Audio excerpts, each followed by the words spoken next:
রাষ্ট্র আজ নাকি কান্না কাচ্ছে। রাষ্ট্র শোক দিবস ঘোষণা করেছিল, অথচ এখনো শহীদের প্রকৃত সংখ্যা মানতে রাষ্ট্রের কষ্ট হয়। এখনো প্রকৃত শহীদদেরকে শনাক্ত করতে রাষ্ট্রের এখনো পর্যন্ত টনক নড়ে। আমাদের এই 24-এর প্রজন্ম কি করছে, যে জেনারেশন জি কি করছে দেখেন, ভাষা পাল্টে দিচ্ছে।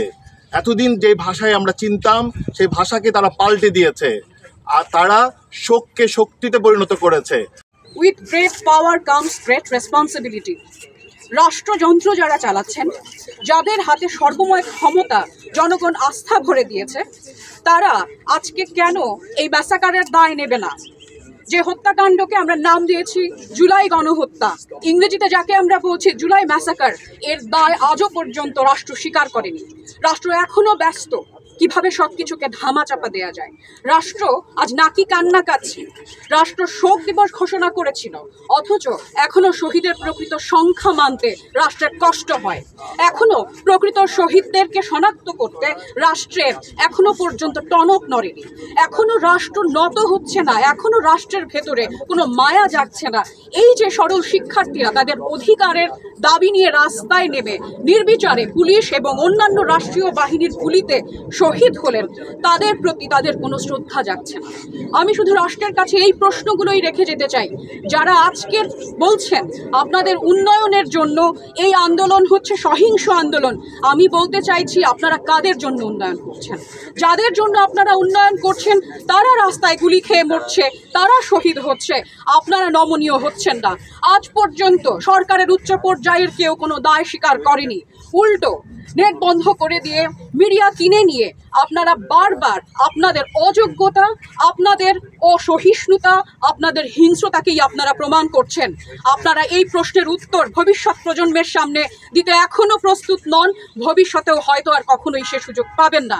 আজকের যে পরিস্থিতি, এর দায় সম্পূর্ণভাবেই রাষ্ট্রের, এর দায় সম্পূর্ণভাবেই সরকারের। কোনোভাবেই আপনারা এই দায় এড়াতে পারেন না। আজ আমরা এই দাবিটাই, এই প্রশ্নটাই এখানে উত্থাপন করতে এসেছি। শোককে আমরা আমাদের শক্তিতে পরিণত করেছি, আমাদের শোক আজ দ্রোহ হয়ে জ্বলে উঠেছে। আমরা আর শোকে নীরবতা পালন করছি না, আমরা বিদ্রোহী হয়ে উঠেছি। রাষ্ট্রকে জানিয়ে দিতে চাই, এখন আর সর্বস্তরের মানুষ ঘুমিয়ে নেই। আমরা আর সব কিছু সহ্য করছি না। আমাদের চোখ খুলে গেছে, আমাদের প্রতিবাদের ভাষা শেখা হয়ে গেছে। আমরা রাস্তায় আছি যতক্ষণ পর্যন্ত না এর সুবিচার আমরা পাবো, ততক্ষণ পর্যন্ত ছাত্র জনতার সকল দাবির সাথে আমরা শিক্ষক সমাজ একাত্মতা ঘোষণা করছি। আমরাও তাদের সঙ্গে থাকবো এবং আমরা তাদের পাশেই থাকবো। সকলকে ধন্যবাদ। তো ধ্বংসের মুখোমুখি আমরা।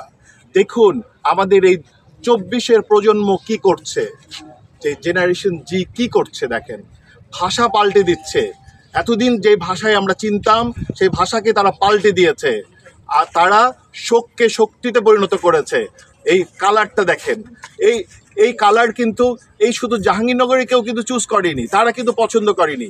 এই কালারটা নিয়ে এসছে একেবারে সমস্ত বাংলাদেশের সকল বৈষম্য বিরোধী চিন্তার যে শিক্ষার্থীরা তারা, এবং তারা এই চিন্তাকে নিয়ে এসছে। কালো যে সবসময় নেগেটিভ, কালো যে একটা রেসিস্ট শব্দ, তারা সেটাকে প্রমাণ করলো এবং তারা তার ভাষাকে পাল্টে দিল। আর কোনোদিন আজ থেকে আমি আশা করব যে আর কোনোদিন কালো দিবস, কালো কাপড়, এরকম কালোকে এত নেগেটিভভাবে যে দেখা হয় দীর্ঘদিন ধরে, এবং শোকের নাম যে কালো করা হয়েছে তার প্রতিও আজকে ঘৃণা জানালো। তার মানে একটা দেশের, একটা মানুষের ভাষা পাল্টে দিচ্ছে এই প্রজন্ম।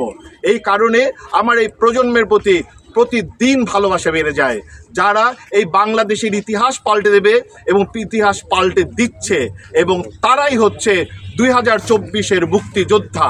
এই মুক্তিযোদ্ধারা এই দেশে নতুন গজিয়ে ওঠা একটি ক্ষমতাসীন রাজাকার সরকারের বিরুদ্ধে যুদ্ধ করছে, এবং তার সকল দোসর এবং দালাল, যে দোসর এবং দালালরা তাদের অঙ্গ সংগঠনের বিভিন্ন দোসর এবং দালালরা প্রতিদিন রাতে দেখিয়ে দিচ্ছে কোথায় কোথায় এই মুক্তিযোদ্ধারা থাকে, এবং তাদের ধরিয়ে দেওয়ার জন্য সেই জান্তা বাহিনীকে পথ দেখিয়ে দিচ্ছে।